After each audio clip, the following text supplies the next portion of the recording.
Masa Rasulullah jadi nabi itu 23 tahun. Terus sampean ingin ngaji paham dalam 1 jam, itu keangkuhan. Jadi Rasulullah itu jadi nabi itu 23 tahun. Tapi orang ingin memahami Islam, nyewa kiai, diatur lagi itu kalau nggak pernah sepuh itu dosa, itu jelas itu. Itu 1 jam ingin paham. Saya punya sekian cerita ini Maulidur Rasul Shallallahu Alaihi Wasallam. Itu dulu zaman Nabi itu ada ayat yang Jibril jauh-jauh dari langit turun ke bumi hanya membawa satu kalimat. Sehingga syarat seorang mufassir itu termasuk tahu pertanyaan kalimat apa yang hanya satu diturunkan Jibril. Yaitu kalimat minal fajr. Jadi dulu awal-awal Islam itu ada ayat kamu makan wakulu washrobu hatta yatabayyana lakumul khaytul abyadu minal khaytil aswad. Jadi kalau malam puasa itu orang boleh makan selagi melihat benang putih sama benang hitam itu belum kelihatan. Tapi kalau sudah kelihatan mana yang hitam, mana yang putih berarti otomatis imsak. Itu sahabat entah saking lugunya itu ya benar-benar pasang benang hitam sama putih dia makan nanti 1 jam dari makan misalnya diintip lagi kok belum kelihatan makan lagi mungkin yang istrinya cantik ya kumpul istrinya lagi kalau tidak cantik ya sudah tidak usah mungkin sampai itu jadi perilaku sahabat berhari-hari ketika dilaporkan ke Rasulullah itu tertawa-tawa kok ada begitu gitu. Baru Jibril datang menerangkan minal fajr. Jadi benang hitam artinya masih malam, benang putih maknanya sudah fajar shadiq. Itu lama sekali. Saya terus mau cerita tentang sanad-sanad ilmu. Jadi Nabi itu 23 tahun. Dan itu tidak gampang, ada fasenya. Bahkan ada fase Nabi itu harus as-sukut anil mungkarat. As-sukut anil mungkarat itu diilmoni oleh pakar-pakar usul fikih. Apakah as-sukut anil mungkarat itu berarti mengekrori kemungkaran? Apa takhirul bayan? Saya ulang lagi pakai bahasa Indonesia. Ketika ada kemungkaran, Nabi diam. Itu diamnya karena nyari momen untuk ngandani. Atau memang diam itu dengan tanda kutip jangan-jangan dianggap ikrar. Makanya ulama usul fikih itu berdebat. Diamnya Nabi ketika melihat kemungkaran di awal Islam itu karena ada mahwa aham, ada yang lebih penting yaitu menerangkan tauhid. Atau takut itu menjadi satu momok bagi mereka karena Nabi dianggap coro Jawa itu dianggap kecangkeman, sidik-sidik ngeloroi. Nah, perdebatan ulama dalam seperti ini itu penting sekali karena nanti menjadi satu rumus ilmu. Saya berkali-kali berpikir gini, misalnya Anda punya keponakan atau punya anak pacaran. Ada Pak D yang keras sekali, mesti marah. Itu nanti ponakannya nggak sempat dikandani karena main saja nggak berani. Mesti Pak D itu marah. Karena ini Islam garis keras atau garis lurus atau apa nggak tahu. Pokoknya punya garis. Terus ada kelompok Islam yang nggak punya garis, ya nggak punya karakter. Ponakane pacaran ya santai, malah kenalan pacare ponakane. Cantik kuliahnya bodoh. Sehingga ponakannya merasa terjustifikasi. Berarti pacaran nggak apa-apa, wong paman saya nggak marah. Natijahnya pasti sama. Yang terlalu mudahanah, yang terlalu baik, hasilnya tidak didik sama sekali. Karena seakan-akan mengakui bahwa itu tidak apa-apa. Yang keras sekali hasilnya juga sama, nggak didik sama sekali. Karena dolan we rawani, kapan didiknya? Nah kira-kira seperti itu. Yang nggak mau berteman sama orang-orang maksiat juga hasilnya sama, meskipun atas nama kebenaran. Aku mau kancanan orang maksiat, ngotori. Hasilnya sama, nggak mau mendidik. Tapi yang mau ngancani juga bahaya kalau terlalu keseringan karena jute aku kenal kiai iki ratu diloroi berarti gak popo kan gitu. Nah ini PR besar dalam umat Rasulullah Shallallahu Alaihi Wasallam. Tadi saya diceritani Mbah Jamal berjuangnya di sini, nata dari kampung yang macam-macam menjadi kampung baik. Dulu saya Duki di Lasem ya gitu. Mbah Mun dulu ya sarang dihimpit 2 kampung yang masalah. Tapi lama-lama terus jadi kampung yang baik lewat tarbiyah, lewat biasa. Maka ketika kemungkaran kita biarkan, itu namanya apa? Namanya itu kalau dalam usul fikih itu takhirul bayan. Apa? mengundurkan memberi apa? Penjelasan. Karena sekali tidak dengan definisi ini, nanti takutnya dianggap al-iqrar alal mungkar, dianggap ngakui kemungkar. Nah, saya termasuk orang yang sangat usuli ya, sangat memahami Quran, hadis itu secara disiplin ilmu usul fikih. Nah, kenapa itu satu keharusan begini logikanya? Saya ulang lagi, Nabi jadi Nabi itu 23 apa? Itu yang menyokong beliau jadi Nabi itu orang Nasrani dan orang Yahudi. Karena itu satu-satunya perangkat yang harus dipakai. NU belum ada, sama nggak usah GR bela Nabi. NU pas itu belum ada. Maulid Nabi itu yang kangelan tuh Abu Lahab, bukan pengurus NU. Sampai sekarang dalil Maulid itu masih pakai Abu Lahab. Jadi ini ya NU itu termasuk organisasi yang luar biasa. Abu Lahab itu jadi dalil. Jadi Abu Lahab dengar kalau iparnya Abu Lahab itu iparnya Aminah, iparnya Sayyidah siapa? Dengar Aminah lahir, nggak punya suami, saking senengnya candalemnya beliau, Pak, itu dimerdekakan. Ya setidaknya untuk hari Senin tak sebut beliau, karena pas sholat. Nanti Selasa Rabu sudah ada. Itu dimerdekakan. Saya yang kiai kecil saja nggak bayangkan kalau pagi-pagi tidak punya anak dalam yang bikin kopi siapa, yang mencucikan siapa, yang nyapu rumah. Tapi Abu Lahab saking senengnya punya ponakan itu dikasihkan, sudah Suwaibah kamu pakai saja. Sudah biar melayani kamu, ngurusin kamu. Jadi saya bayangkan hari itu Abu Lahab itu mungkin bikin kopi sendiri, nyapu sendiri demi. Nah itu sama Allah dikenang. Dikenang sehingga yukhaffafu anul adzabu yaumal isnan itu masyhur. Idza kana hadza kafiron jaa dhammuhu bi tabbat yadahu fil jahimi muhal lada ata annahu fi yaumil isnaini daiman yukhaffafu anhu lisururi bi ahmada famadzannu bil abdil ladzi kana umruhu bi ahmada masruran wa mata muwahhid. Ini Abu Lahab yang kafir, hormat Maulidur Rasul saja dapat takhfiful adab, apalagi yang mukmin. Jadi itu satu-satunya dalil Maulid, itu dalilnya Abu Lahab. Ya makanya terus kita itu dibully sama kelompok sebelah, dalil kok Abu Lahab. Tapi saya pastikan awal Islam itu yang menjadi perangkat nubuah itu hanya Yahudi dan Nasrani. Karena yang lainnya nggak tahu Nabi itu apa. Saya beri sedikit cerita, Nabi itu umur anggap saja kita ikut kaul yang 12 tahun saja. Sebetulnya ada beberapa perdebatan, ada yang bilang 9, ada yang bilang 12. Tapi yang debat tidak usah didengerin, sama-sama nggak tahu kok ngotot. Kadang orang debat ya lucu, sama-sama nggak tahu kok ngotot. Anggap saja 12. Nabi datang ke Syam. Syam itu ya sekitar Syria, Lebanon, Palestina itu Syam. Itu pertama yang tahu kalau beliau Nabi itu ya rohib. Rohib itu terjemahnya ya pendeta. Rohib, Bukhairah, nemuin Abu Thalib, itu siapa? Ini anak saya. Terus ditanya lagi, ini siapa? Ini anak saya. Sampai 3 kali. Terus sampai Abu Thalib itu agak tersinggung. Memangnya masalahnya apa kalau dia anak saya? Terus Ibu Bukhairah bilang gini, semua alamat Nabi pada anak ini itu ada semua, kecuali kecelakaannya satu, anak kamu.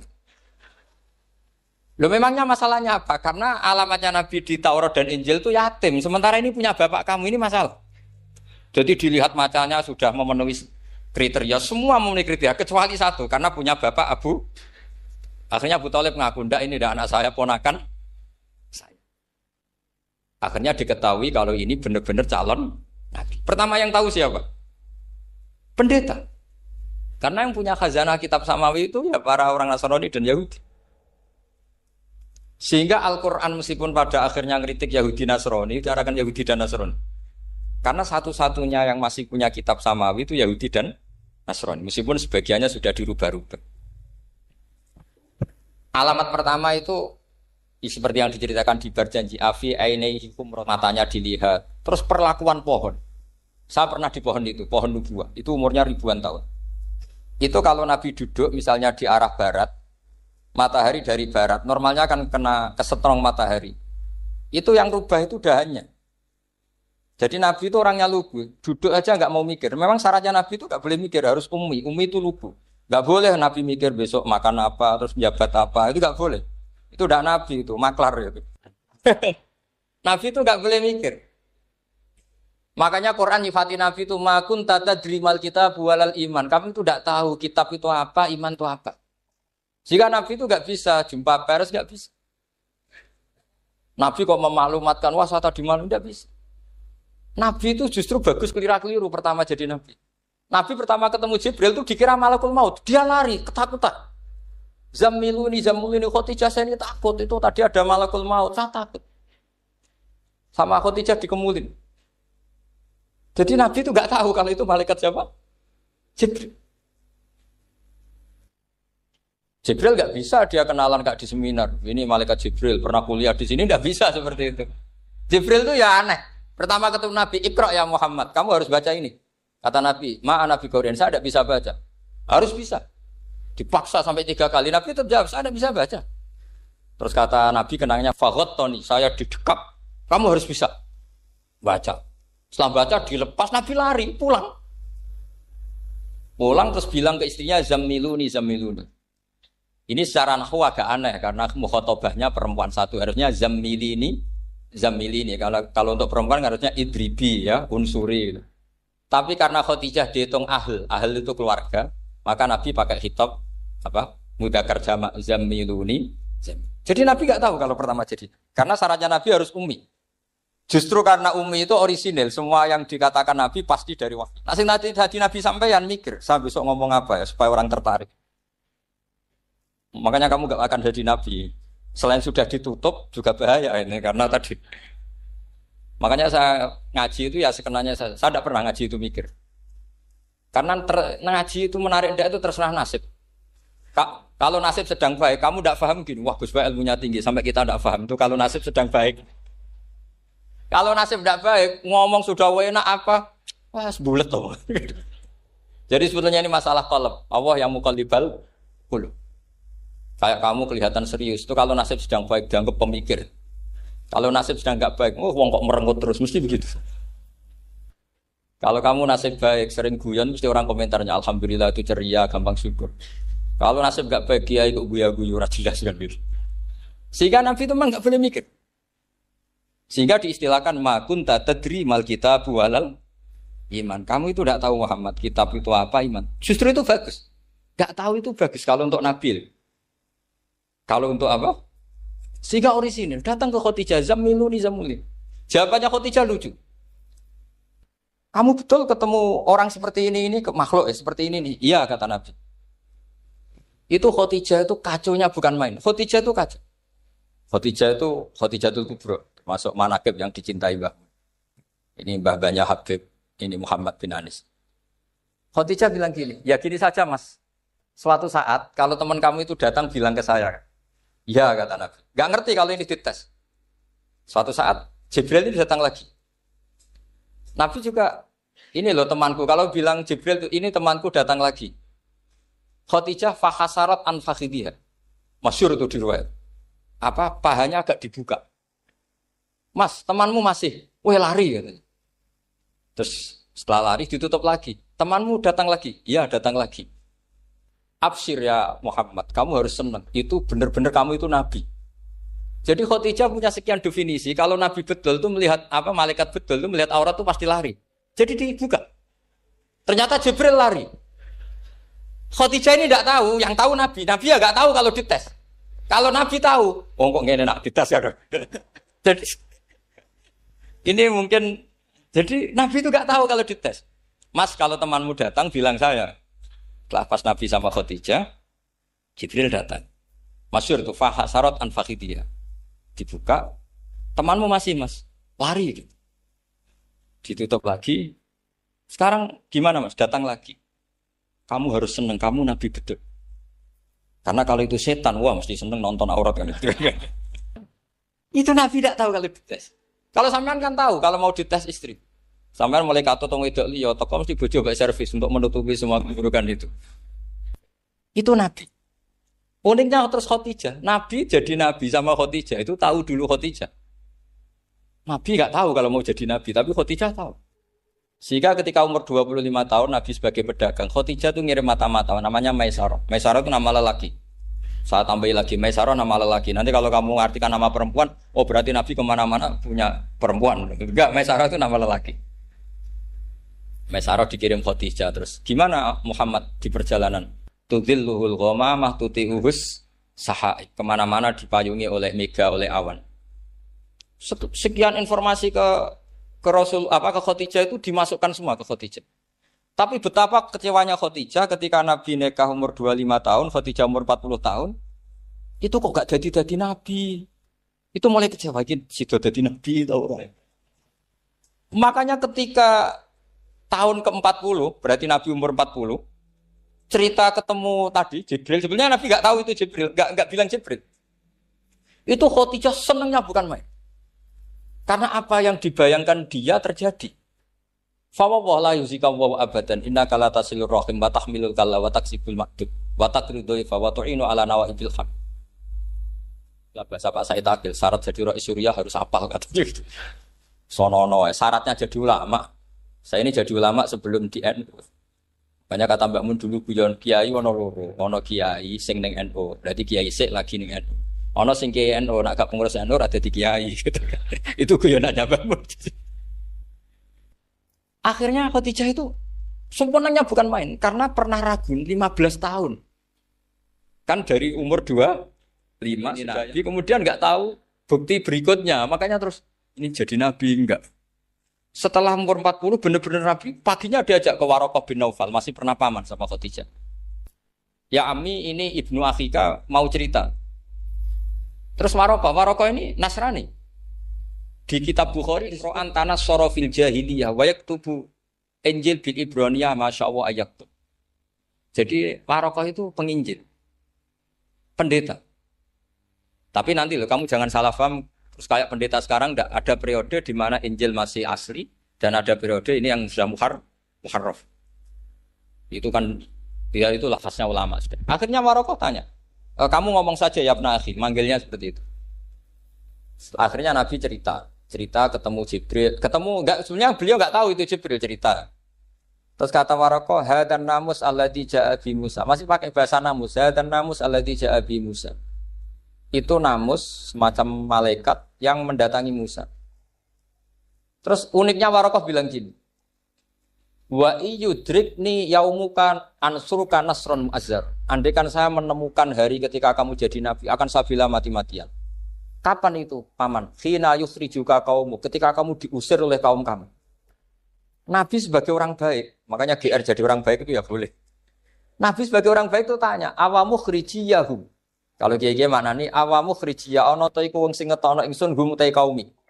Masa saya nanti diusir kaum saya? Saya ini termasuk keluarga terhormat. Perilaku saya baik. Masa saya nanti diusir? Terus kata Waraqah, tidak ada seorang pun yang jadi nabi kecuali nanti ngalami diusir. Jadi yang tahu mau diusir itu ya Waraqah. Nabi malah tanya, masa saya nanti diusir? Karena tadi syaratnya Nabi harus ummi. Ummi itu keibu-ibuan. Jadi enggak tahu. Tapi enggak tahu di Nabi itu sifatu madkhin, sifat pujian. Bukan sifatu naqsin, sifat apa? Kekurangan. Akhirnya Nabi mulai sadar. Wah, jadi Nabi tenan kan gitu. Jadi saya ini termasuk orang yang sangat-sangat susah ketika orang ingin belajar Islam itu instan. Dulu Nabi jadi Nabi itu 23 tahun. Itu untuk menemukan teori masbuk, tidak nyalip imam, itu Nabi juga lama. Jadi dulu sahabat itu kayak anak-anak kecil zaman saya kecil. Itu kalau imam sudah rakaat ketiga atau rakaat keempat, itu kalau orang-orang desa kan langsung takbir, terus dia sholat. Sholat sampai 3 rakaat nyalip siapa? Imam. Nanti di rakaat keempat baru sama imam. Imam salam dia ikut salam. Itu hebat betul. Itu sama sekali nggak salah. Kalau ditanya, lo kok ikut salam? Kan sudah sama-sama 4 rakaat karena imamnya dia apa? Disalib. Jadi dia takbir terus tahu imamnya rakaat ketiga atau keempat terus nyalip sampai ke rakaat yang sama. Nanti salamnya bareng-bareng imam. Itu dulu sahabat ya gitu. Kalau Rasulullah sudah di rakaat keempat atau ketiga langsung mereka takbir Allahu Akbar nyalip. Setelah nyalip menyamakan dengan Rasulullah, Rasulullah salam juga ikut salam. Jadi itu dulu lama sekali prosesnya. Sampai ada satu peristiwa Mu'ad bin Jabal datang, kemudian Nabi sudah sholat, berarti masbuk kalau dalam bahasa fikih. Mu'ad langsung ikuti Nabi, setelah Nabi salam baru Mu'ad menambahkan jumlah rakaat yang tertinggal. Terus semenjak itu jadi sunnatan mutaba'ah kalau masbuk ikut imam, kemudian hanya menambahkan rakaat yang apa? Itu 23 tahun.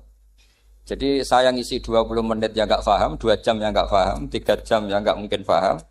Daripada gitu ya 20 menit saja. Ya itu betul, karena saya tidak punya kemampuan untuk itu. Saya masih ingat, saya ngaji umum pertama itu di hallnya abahnya Pak Hamid Pasuruan di Lasem. Kedua di Pak Hamid Pasuruan kemarin. Terus tadi di Kiai Robah Maksum, itu ajudannya 3 kali ke saya tidak mau. Kiai Robah datang sendiri, sudah sepuh dituntun. Saya ini agak-agak soleh lah, kalau sama orang sepuh itu pengapesan. Masih ingat lah aturan mainnya, laisa minna walam yarham saghirona wa yuwaqqir haqqa kabirina. Tapi yang sepuh betul kayak Mbah Jamal itu sepuh betul. Ada sepuh gaya-gayaan tidak mau. Karena memang Mbah Jamal itu besanan sama saya, Mbah Sahal itu misanan saya, misanannya Mbah saya. Terus dapat Mbah Nafisa ya keluarga sini. Saya teruskan kalau Mbah Robah itu faktornya sanad. Robah bin Maksum, Maksum ini muridnya Mbah siapa itu? Fakih Mas Kumambang. Mbah Zubair dulu ya ngajinya sama Mbah Fakih apa? Mas Kumambang.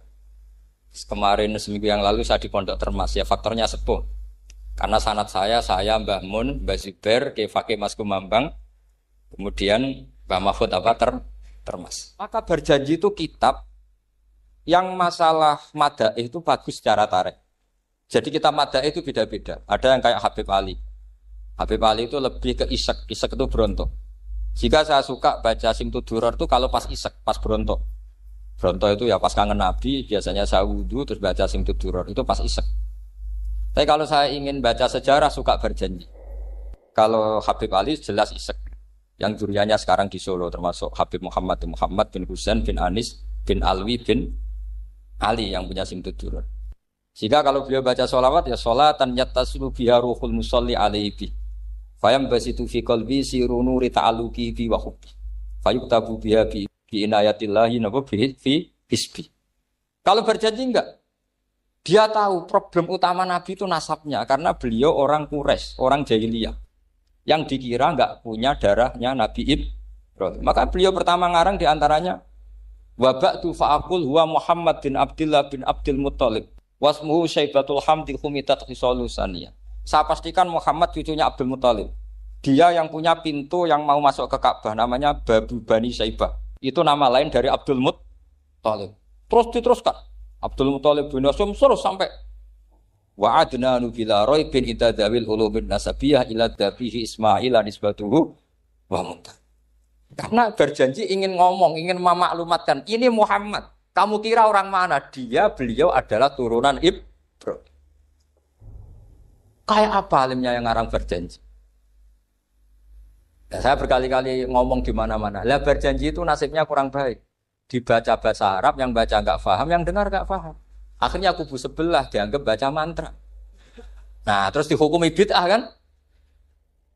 Coba kalau itu ditulis bahasa Indonesia. Nasab Muhammad. Dia punya bapak Abdullah, punya mbah Abdul Muttalib gini-gini. Paling kubu sebelah tidak akan bilang bid'ah. Mesti ngomong ini buku sejarah. Jadi gara-gara bawa bahasa Arab, sing maca ora paham, sing nyenggaki ora paham, terus koyo mantra. Sing kritik yo luwih ora paham. Sudah akhirnya. Jadi berjanji itu bela-belain Nabi itu yang dilihat sisi nasab. Makanya beliau ngendikan wa'adna bila raibin inda dzawil ulumin nasabiyah ila dzabihi Ismaila nisbatuhu wa. Itu juga orang Yahudi. Akhirnya orang Yahudi banyak yang iman. Ternyata Muhammad itu udah orang lain. Sampai mereka bilang Muhammad minal asbab. Muhammad itu enggak lain saudara kita. Akhirnya orang Yahudi banyak yang iman. Jadi pertama Nabi jadi Nabi itu yang tahu ya orang Yahudi dan orang Nasrani karena mereka pasti punya sisa-sisa kitab samawi. Itu yang diceritakan Ka'bil Ahbar. Ya al-haditsus tsani an Yasar bin Atha an Ka'bil Ahbar. Qala 'allamani Abi Tawrata ila sifran wahidan kana yaqtimuhu wa yudkhiluhus sunduk falamma mata abi fatahtuhu fa idzan fi nabiyyun yakhruju akhiras zaman maulidu bi Makkah wa hijratu bil Madinah wa sultanuhu bisyam. Ya, jadi ini saya urun nerangkan maulid. Tapi jangan diundang lagi. Ya, jadi, pokoknya saya ini kaidahnya jelas. Kalau tidak pernah sepuh ngundang saya haram. Aturan fikihnya kan gitu. Kalah alim ngatur yang alim haram. Kalah tua ngatur sing tua haram. Tapi nak wong tua ngatur sing nom ana kemungkinan halal. Mergo ana kemungkinan sing nom ra nurut wong tua iku dosa. Makanya kalau saya dipanggil yang pernah sepuh, waduh cocok ra cocok ya samina wa ta'na. Karena Mbah Jamal ini abahnya Gus Rozin, bisanya basal. Terus saya pokoknya tak ingat saya pengajian umum itu baru ke-7 ke 8. Semoga ya nanti sampai mati ya jumlahnya masih bisa terhitung. Tapi kalau ngaji rutin saya terus. Saya terus ngaji rutin. Saya pernah baca hikam di Jogja khatam. Kalau di pondok saya sudah enggak terhitung saya khatam berapa kitab enggak terhitung karena saya sering ngaji rutin. Sehingga tiba itu kitab kesayangan Habib Ali. Habib Ali sebelum ngarang Simtud Duror itu beliau nginduk kitab apa? Tiba masyhur. Jadi saya ulang lagi ya, kalau Tiba sama Berjanji lebih ke Tareh, kalau Habib Ali ke Ishaq, semuanya baik. Saya baca Habib Ahmad Al-Habsyi Pasuruan pernah tak tanya, kenapa kalau Maulid baca 3-3-nya? Ben gak asobiah Gus, ben keduman kabeh. Saya itu setengah hafal semua, 3-3-nya setengah hafal. Berjanji cerita Al-Haditsus Tiba yang ini Tiba Al-Haditsusani an Yasar bin Atha an Kabil Akbar. Kata Kabil Akbar, saya ngaji sama bapak itu Taurat itu khatam. Tapi saya itu iskal itu janggal. Kenapa ada satu lempiran yang enggak diajarkan? Disimpan fisunduk. Jadi orang Yahudi itu ada baiknya. Mestinya kalau mangkal kan dibakar supaya hilang jejak. Enggak. Karena Yahudi itu ada unsur nubuah. Karena babanya Yahuda bin Yakub bin Ishak bin Ibrahim. Tapi Yahudi yang orisinal ya. Saya berkali-kali ngaji bilang Israel itu kalimatu madhin, pujian. Sehingga Israel disebut wa ani faddaltukum alal alam itu Israel yang bani karena ada gennya Nabi. Kalau Israel yang sekarang itu nation, sebuah negara. Mereka ada yang Zionis, ada yang turunan Eropa, Amerika, terus Islamfobia. Itu beda Israel yang negara dengan Israel yang bani. Kalau yang bani itu ada unsur gen para apa? Nabi, sehingga ya bani Israel. Tapi kalau Israel sekarang nama sebuah negara. Sehingga ketika Allah bilang ya Bani Israel itu khitabnya pada penduduk Medina. Kenapa? Karena penduduk Medina zaman itu banyak yang keturunan Nabi Ibrahim alaihis salam. Jadi Israel di Quran itu bukan nama sebuah negara, nama sebuah turunan. Sehingga disebut ya Bani Israel, he anak turune Israel. Kita tahu Israel nama lain daripada Nabi Yakub. Yakub bin Ishak bin Ibrahim. Ya karena memang saya nekuni ilmu. Kalau tadi yang Banjari kan nekuni suara. Jadi suaranya bagus. Itu kalau nggak ditopang al-jamalul akli, logikanya juga bagus. Itu bahaya, nanti orang mau nyanyi tok. Nah ini tak bantu. Tadi ada al-jamalul sauti, kebaikan secara suara. Ini tak bantu al-jamalul akli, kebaikan secara mak. Ya mestinya keren al-jamalul akli. Karena al-jamalul sauti itu penyanyi dangdut bisa. Jadi semua penyanyi bisa kalau suara bagus ya. Tapi kalau maknani tiba itu kalau tidak orang alim tidak bisa. Wes tuku terjemahannya tetap paham, bakat itu. Saya teruskan. Falam mama tabi orang Yahudi itu dia benci kok naskah itu tetap disimpan. Terus kata Kabil Akbar, falam mama tabi fatahtuhu ketika bapak saya meninggal. Kotak ini tak buka. Faidan fihi nabiyyun yakhruju akhir zaman. Di situ ada keterangan bahkan akan ada nabi yang keluar akhirat mauliduhu bi Makkah wa hijratuhu bil Madinah wa sultanuhu bis-Syam. Kerajaannya itu di Syam. Bareng Kabil Akbar ini sebetulnya menangi Rasulullah SAW. Tapi dia enggak mau iman. Karena nabi itu enggak lengkap menurut dia. Ini Muhammad sudah benar lahirnya di Mekah, wafatnya di Madinah, tapi masih kurang satu wa sultanuhu bis-Syam. Zaman itu Syria, Lebanon, Palestina masih di bawah pasukan salib, pasukan Nazaret. Sehingga dia mikir, katanya kerajaan Islam ada di Syam, ini kok Muhammad nggak jadi raja di Syam. Sehingga dia menunda imannya, yuakhiru Islamah.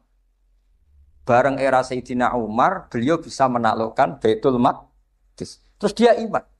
Makanya imannya Kabil Akbar itu era Sayyidina Umar karena sudah masuk definisi ketiga wasultanuhu bisyam, kerajaannya Nabi ada di iman. Sekali iman langsung pinter deh. Wong sedurunge baca kitab Samuel banyak. Sehingga Sayyidina Umar kalau mau tanya kitab Samawi ya tanya Ka'bul Ahbar. Karena beliau itu Nabi sudah benar maulidu bi Makkah, wa hijratu bil Madinah, wa sultanuhu bisyam. Rasulullah ketika wafat atau intaqala ila rafiqil ala itu belum menangi Islam naklukkan mana Palestina. Tapi Nabi itu kasef. Nabi itu nak kasef itu ya lucu. Makanya kalau ada kiai lucu itu ya anggapnya niru Nabi. Nabi itu lucu. Ada sahabat itu gak pati ganteng, pendek gak pati ganteng. Namanya Surakoh. Itu digojol sama Nabi. Surakoh, bagaimana kalau kamu suatu saat itu pakai tas itu apa? Mahkotanya Raja Syam, Raja Kaisar. Ya Surakoh ya dianggap Nabi Gujan gitu aja. Nabi Gujan aja. Singkat cerita, suatu saat Umar itu mengalahkan kerajaan itu. Kaisar itu dikalahkan Umar. Saking takutnya lari, mahkotanya itu jatuh. Jatuh disaksikan Surakoh. Terus ingat, dulu Nabi pernah ngendikan itu disuruh pakai saya. Akhirnya sama Surakoh dipakai. Ya tetap orang ganteng, orang ganteng. Padahal sudah pakai mahkota guys. Karena setelah dipakai, kata Umar, ikhla'ha. Itu dicopot. Mau saya pakai untuk Baitul Muslimin, untuk Baitul Mal. Kata Surakoh, bukankah Nabi ngendikan kalau ini yang pakai saya? Jawabnya Umar, innama yaqulu Rasulullah lital bisaha, walam yaqul litam likaha. Kata Nabi hanya menghentikan kamu disuruh makai, tapi tidak disuruh memiliki. Kayak apa Rasulullah kasefnya? Itu kata orang-orang yang pernah ke Turki. Saya belum pernah ke Turki, tapi saya hafal hadis sahih ini. Itu ditulis di masjid Turki itu. Lataf tahunnal Konstantinia. Kamu akan bisa mengalahkan pasukan Konstantinopel. Itu dikalahkan setelah 1000 sekian tahun dari wafatnya Nabi. Kayak apa kasifnya Nabi? Karena Nabi wa ma yantiqu anil hawa in huwa illa wahyu. Coba kalau Nabi kayak pengamat, ngomong apa yang kira-kira terjadi? Wah itu kan mesti keliru semua karena berdasar akal. Tapi kalau Nabi berdasar apa? Kasaf. Kasaf itu satu kenyataan yang dipertontonkan Allah Subhanahu wa taala. Terus kedua, alamat Nabi itu pakai sandi. Sandi itu sesuatu yang enggak jelas tapi menjadi jelas bagi ahlinya. Saya ulang lagi, sandi itu kayak sandi di militer itu. Atau sandi di KPK itu ada sandinya. Sandi itu ya kata sandi. Saya pernah diceritani Pak Busro Muqaddas ketika ketua KPK itu lucu. Wah sandinya koruptor saya tambah kacau Pak. Itu kalau bilang uang, itu kalau yang kemarin rame kan apel Amerika sama apel Malang. Kalau apel Amerika berarti US apa? Dolar, kalau apel Malang berarti apa? Setelah KPK tahu sandinya diganti Ustadz. Jadi koruptor kalau mau korupsi ini pun temannya. Loh ini Ustadznya sudah siap loh, kamu gak ikut pengajian. Itu sempat penyadap KPK itu gak mau ngecek. Masa orang pengajian dicek. Ternyata ya gak ada acara pengajian. Ustadz itu maknanya uang. Koruptor saking ngerti itu disadap KPK itu sandinya gimana? Datang nggak ke sini, ini ustadznya sudah siap, ini ada pengajian. Hampir KPK itu nggak ngecek karena pengajian, ustadznya sudah siap. Setelah digerebek ternyata ustadz tuh sandi dari makna apa? Uang, gak kurang ajar itu ustadz katanya. Jadi kalau di sini ditangkap KPK berapa ustadz ini sudah? Ada Habibnya lagi, ada Habib Muhammad ini. Nah, Al-Farisi itu pemikir, dia orang Persia. Di mana-mana orang Persia itu pemikir. Persia itu kalau sekarang ikut Iran. Itu dia ngaji lama sekali sama pendeta-pendeta itu. Kebetulan dia punya pendeta yang belum muharraf atau belum muharraf. Kalau muharraf orangnya, kalau muharraf itu kitabnya atau bukunya. Setiap dia ngaji sama pendeta dikasih tahu. Terus kecewa beberapa kali, walhasil ketemu pendeta yang benar. Sudah, kamu tidak usah ngaji sama saya. Kamu datang saja ke Yasrib, ke Madinah sana, ke Yasrib. Di situ Nabi akhir zaman sekarang sudah ada kan. Ini yang ngomong pendeta. Ya.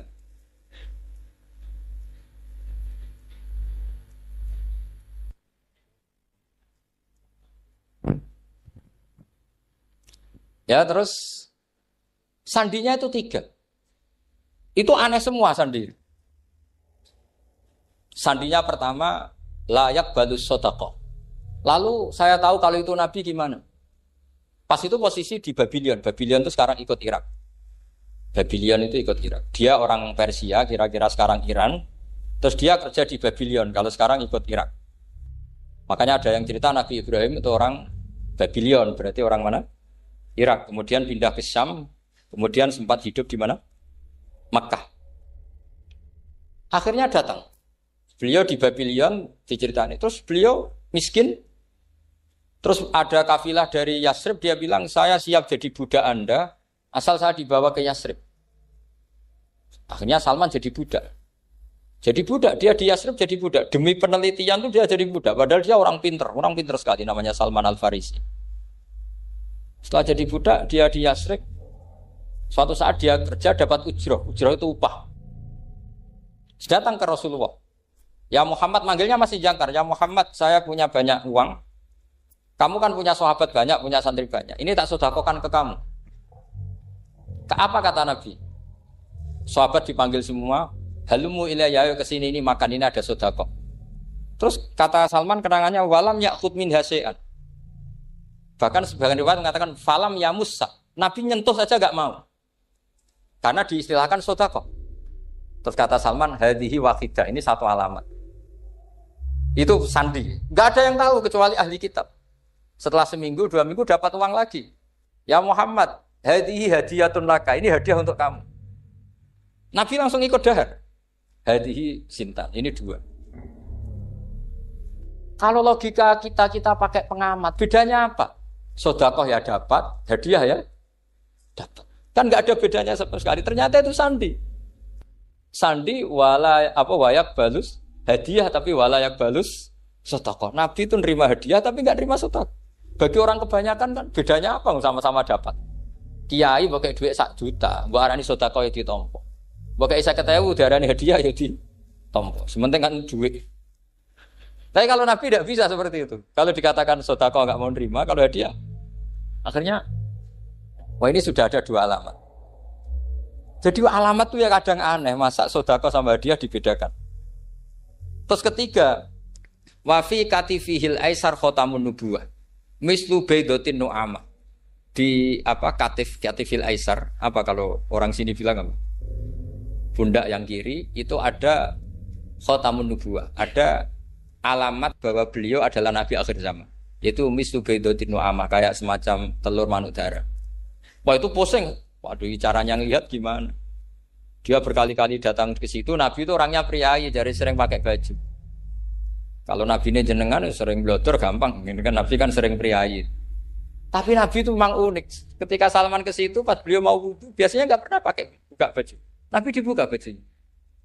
Pokoknya Salman fa'aqab ba'alaihi, bersungkur di depan Nabi kemudian mengatakan aman tu bika ya Rasulullah. 3 alam. Lagi-lagi 3 itu juga didapatkan dari ahli kitab. Makanya di awal-awal Islam itu ahli kitab itu luar biasa. Meskipun akhirnya di akhir-akhir masalah karena banyak oknum yang mentahrif itu. Jadi saya mohon ilmu-ilmu seperti enggak boleh hilang. Jangan mentang-mentang orang Yahudi Nasrani sekarang sudah muharraf, kamu terus anti sama sekali. Tetap ada sisa-sisa samawi. Karena mereka masih megang kitab apa? Samawi. Jadi kita fair saja. Yang salah ya salah, yang benar gini apa? Benar. Makanya saking fairnya Nabi, ini harus ditiru oleh semua orang NU, orang Muhammadiyah, orang apa saja. Nabi itu kalau menghormati satu ilmu itu luar biasa. Kata Sayyidina Umar, saya ini punya naskah banyak Taurat karena naskahnya menarik ya Rasulullah. Ada sahabat lagi cerita begini-begini. Jawabannya Nabi apa? La tusaddiquhum wa la tukadzibuhum. Kamu ya jangan bilang iya, ya jangan bilang tidak. Kalau kamu bilang iya, ternyata yang pas muharraf, yang pas sudah ada orisinil. Kamu bilang, wah itu bohong semua. Ternyata ada yang masih orisinil. Kayak apa Rasulullah hati-hatinya? La tusaddiquhum wa la tukadzibuhum. Kalau sekarang enggak, orang ekstrim, pokoknya salah. Kalau tidak kita pokoknya salah. Iku ora ono hadise. Sing ono iku emosine, paham nggih? Jadi Nabi itu fair. Kalau sesuatu enggak mesti ya la tusaddiquhum wala tukadzibuhum. Kamu ya jangan bilang iya, ya jangan bilang tidak. Faqulu amanna billah wa ma unsila ilaihi. Jadi ini kebanggaan kita terhadap Rasulullah sallallahu alaihi. Makanya kitab Fathul Bari sarahnya Bukhari termasuk komentarnya Said Muhammad di beberapa kitab beliau, di Mafahim di beberapa kitab. Kamu jangan terlalu fikih. Kalau terlalu fikih kan nggak boleh mempercayai omongan orang kafir, orang ahli kitab. Karena awailun nubuwah itu yang komentar semua ahli kitab.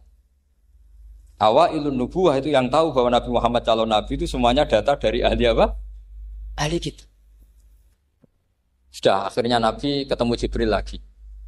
Yang turunkan ayat ya ayyuhal muddatsir qum fa'anzir wa rabbaka fakabbir wa thiyabaka fatahhir wa rujza fahjur wa la tamnun tastakbir wa li rabbika fasbir. Nabi mulai yakin ketemu Jibril. Setelah sering ketemu Jibril, Nabi ya dengan tanda kutip nggak tahu aturan mainnya lagi. Setiap ada pertanyaan bilang gini, sudah tak jawab besok. Mentang-mentang besok Jibril datang. Ternyata Jibril tidak datang. Sampai 40 hari. Akhirnya dibully sama umatnya. Mat jari iso jawab ternyata ada bisa. Piye Jibril ora teko.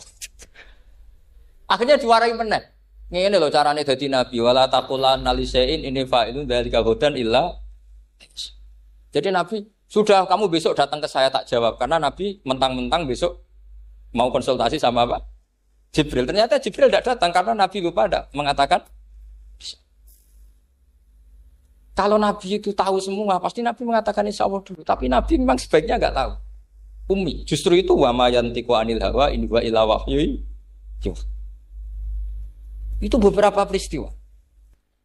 Sehingga syaratnya jadi wali karena wali itu warasatul anbiya. Ya kudu rada goblok sithik-sithik. Enggak boleh wali kok cerdas, analisis enggak boleh. Wali kok delok TV ngrungokno pakar-pakar analisis. Iku ora wali jadi maklar. Enggak boleh. Jadi misalnya yang menang Pak Jokowi atau Pak Prabowo, enggak boleh pakai Pak Jokowi petahana, bos gini, enggak boleh. Wali kalau ditanya yang menang Pak Jokowi, Pak Prabowo, biadillah gitu aja. Itu urusan Allah. Itu alamatnya apa? Itu enggak penting, yang penting golek ridhane Allah. Enggak menarik figur-figur seperti itu wali. Sudah saya teruskan supaya clear ya masa Maulidur Rasul sallallahu alaihi wasallam. Itu kita tidak punya data kecuali dari ahli kitab. Yahudi lebih ngeri lagi. Yahudi itu punya kriteria, syaratnya Nabi harus min dzurriyyati Ibrahim. Ya makanya kitab yang paling disenangi Mbah Mun itu Berjanji. Syaratnya Nabi harus min dzurriyyati Ibrahim. Lalu Muhammad itu siapa? Kok tahu-tahu Nabi dia itu orang Arab itu jahiliyah, wongnya goblok-goblok. Wah, akhirnya terus jadi polemik ilmiah kan. Akhirnya Nabi memaklumatkan diri kalau beliau min dzurriyyati Ibrahim, dibuktikan Ibrahim pernah singgah di Mekah. Yaitu fihi ayatum bayyinatum maqamu Ibrahim. Bahwa Ibrahim pernah hidup di Mekah ada buktinya yaitu ada bekas kaki di dekat Ka'bah. Akhirnya Ibrahim meninggalkan Ismail. Ismail kecil kekurangan air, Hajar lari-lari nyari air 7 kali. Akhirnya jadi sa'i bena Safa wal. Ada sekian bukti kalau Ismail itu hidup di Mekah, menikah sama suku Jurhum. Akhirnya orang Yahudi mulai ngeper. Loh iya Muhammad pantas jadi nabi. Ternyata orang Mekah turunan Ibrahim alaihis. Itu andekan orang Yahudi yang tidak komen, itu juga gak dilacak nasabnya Nabi. Gara-gara orang Yahudi komen, Nabi itu harus turunan Ibrahim, kamu asal-usulnya gimana? Akhirnya Allah sendiri yang menjawab, bahwa Nabi lahir dari Ibrahim. Padahal Ibrahim itu orang Palestina. Logikanya gimana? Ternyata Ibrahim pernah singgah di Mekah. Ada bekas kakinya, ada ritualnya yaitu lari bena Safa wal Marwah, menceritakan wal Marwah menceritakan apa? Ibrahim ketika nyari apa? Siti Hajar ketika nyari apa? Itu disebut fihi ayatum bayyinatum maqamu